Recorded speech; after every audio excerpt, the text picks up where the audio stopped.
Welcome to Assamese e-classroom. This is Jyotimoi Kolita.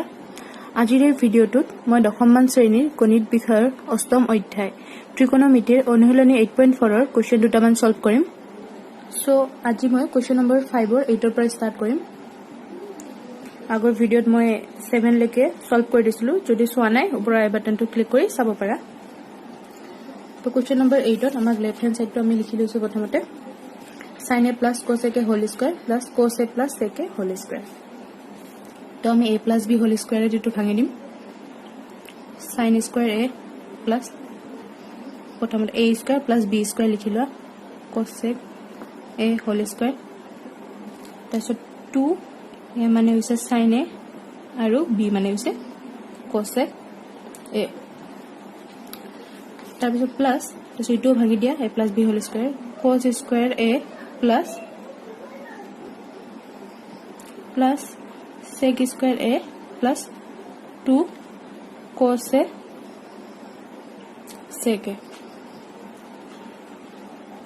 तसो चुआ a to term और e to एक लग करले sin square a plus cos square a माने किमान हमर 1 तो e टू 1 लिखि दिया तार पिছত cos square a ठाइत আমি কি লিখিব পাৰো 1 plus cot square a plus into term गल तासो sec square a ठाइत আমি কি লিখিব পাৰো 1 plus ब्लैक ओभेट बिलाक मनत राखिबा tan square a plus एते a दुटा टर्म्स 2 sin a तो cosec a ठाइत আমি কি লিখিব পাৰো 1 by sin a plus Taso a term तो चुआ 2 cos a sec a ठाइत আমি কি লিখিব পাৰো 1 by cos a तो cos a cancel sin a cancel only 2 plus 2 থাকিব तो इटु কি হৈ যাব 1 plus 1 2 plus 1 3 4 5 6 7 कारण इटु तो 1 হৈ যাব মানে कैंसिल হৈ 1 থাকিব प्लस কৰিলে আমাৰ আহি যাব 7 প্লাস থাকিব ইয়াতে cot square a plus tan square a তো টার্ম কেটা আমি রিঅ্যারেঞ্জ কৰি ইটু পালো तो इक्वल टू আমাৰ राइट हैंड साइड सो আমি ইটু প্ৰুফ কৰিব লাগিছিল tan square 7 plus tan square plus cot square আমি যোনটো পালো নেক্সট আমাৰ 5 और 9 নম্বৰ তো চোৱা আমি লেফট হ্যান্ড সাইড লৈ লৈছো আমাক ইংগিত দিছে যে বা পক্ষ আৰু পক্ষ বেলেগে বেলেগে সৰল কৰা প্ৰথমতে আমি লেফট হ্যান্ড সাইডটো মানে সলভ কৰো তো cosec মানে আমি কি লিখিব পাৰো 1 by sin a sin a to sin a ৰাখা sec a মানে হইছে আমাৰ 1 by cos a minus cos a তাহলে এলসিএম ললে আহি যাব আমাৰ sin a 1 minus sin square a R তলত এইটোত এলসিএম লোৱা cos a আহি যাব এইটো হৈ যাব আমাৰ 1 minus cos square a তাহলে মাল্টিপ্লাই কৰি দিও তলত আমাৰ ইখিনি আহি যাব sin a cos a তো এতিয়া সম 1 minus sin square a মানে আমি কি লিখিব পাৰো cos square a আৰু 1 minus cos square a মানে কি লিখিব পাৰো sin square a তো এখানে ব্ৰ্যাকেট দিয়া নাই কিয় না আমাৰ sin square a plus cos square a equal to আমাৰ 1 হয় তো এইটো ফৰ্মুলা পৰা তো এতিয়া সা ওপৰৰ পৰা এটা সাইন যাব এই সাইনটোৰ লগত এটা সাইন থাকি যাব ওপৰত ক্যান্সেল কৰি দিলে আৰু ইটোৰ লগত ক্যান্সেল কৰিলে ওপৰত এটা cos থাকি যাব অৰ্থাৎ আমাৰ ইটো সাইড আহিলে sin a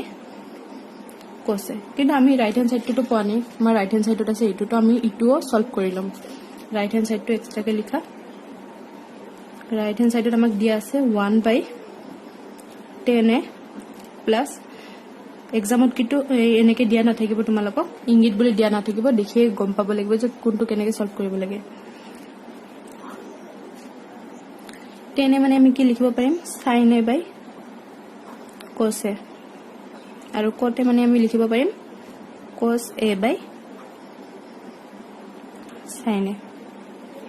তো ইটো তলত ইটো এনেকে এলসিএম লয় ইটোৰ পৰা কি আহিব sin a cos a cos a divide কৰিলে ইয়াতে থাকিলে sin a তো sin a মাল্টিপ্লাই কৰিলে sin square a প্লাস ইখিনি হৈ যাব এতিয়া cos square a sin square a plus cos square a equal to 1 by sin a cos a তো এটো উলটাই দিলে আহি যাব আমাৰ sin a cos a তো আমি লেফট হ্যান্ড সাইডে তো প্রুফ কৰি এইখিনিলৈকে পালো sin a cos a আৰু এটো ৰাইট হ্যান্ড সাইড খিনিও সলভ কৰি পালো sin a cos a তো আমি কি ক'ব পাৰো left hand side equal to right hand side এটো আমি দেখাব লাগিছিল hence proof তো নেক্সট 5 ৰ 10 নম্বৰটো চোৱা ইয়াতে দুটা আমাৰ দিয়া আছে এনেকে ইকুৱেলছ ইন মাজত দুটা আছে মানে আমি এইখিনি মানে প্ৰুফ কৰিব লাগে 10 স্কয়াৰ আৰু লেফট হ্যান্ড সাইডৰ এইখিনি মানে আমি প্ৰুফ কৰিব লাগে 10 স্কয়াৰ আমি দুবাৰ কৰিব লাগিব এটো তো আমি লেফট হ্যান্ড সাইডটো ইটো লৈ লৈছো এটা লৈ লৈছো 1 + 10 square a divided by 1 + cot square a তো অভেদ মতে 1 + 10 স্কয়াৰ a মানে কি আমাৰ sec স্কয়াৰ a আৰু 1 + cot স্কয়াৰ a ইটো এটা অভেদ হয় cosec স্কয়াৰ a তো এটা sec স্কয়াৰ a মানে আমি sec a মানে কি হয় 1 by cos a তো স্কয়াৰ আছে তো কি লিখিম আমি 1 by cos square a 1 to square দিয়া নি দিয়া একে কাৰণ 1 এ হয় তো cosec তো কি হয় cosec a মানে 1 by sin a স্কয়াৰ আছে so 1 by sin square a তো এতিয়া 1 by cos square a into কৰি দিলে এটো sin স্কয়াৰ a টো ওপৰত যাব আৰু 1 টো তলত আহিব তো আমাৰ sin square a by cos square a তো আমি ইটো এনেকেও লিখিব পাৰো sin a by cos a যেহেতু দুইটাতে স্কয়াৰ আছে তো আমি হোল স্কয়াৰ কৰি দিলো sin a by cos a মানে কি 10 a তো স্কয়াৰ আছে 10 স্কয়াৰ a তো আমি এটা পালো স্কয়াৰ আহি গল ইটোৰ ক্ষেত্ৰত left hand side equal to right hand side তাৰপিছত আমাৰ আকৌ এটা লেফট হ্যান্ড সাইড আছে কি 1 - 10a by 1 minus cot a whole square ইটো মানে আমি দেখাব লাগে 10 square a তো ইটোৰ কাৰণে আমি ওপৰটো সেম ৰাখিম 1 minus 10a এনেকে ৰাখি দিয়া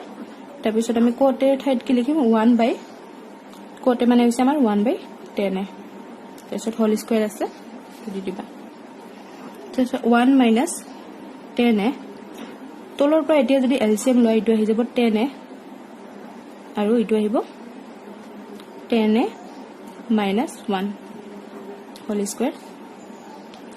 তাৰপিছত ভিতৰত চোৱা ইটো 1 minus 10a আমি যদি ইটো ইনটু কৰি দিও তলৰ টাৰ্মটো তো 10a টো ওপৰত যাব আমাৰ আৰু তলত থাকিব 10a minus 1 চোৱা